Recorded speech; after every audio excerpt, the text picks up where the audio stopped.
You ask Tiger to solve. This deals with linear equations with one unknown. The final result is y equals 4. Let's solve it step by step. Group all y terms on the left side of the equation. Add y to both sides. Group like terms. Simplify the arithmetic.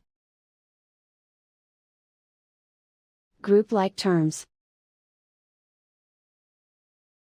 Simplify the arithmetic. Group all constants on the right side of the equation. Add 4 to both sides. Simplify the arithmetic.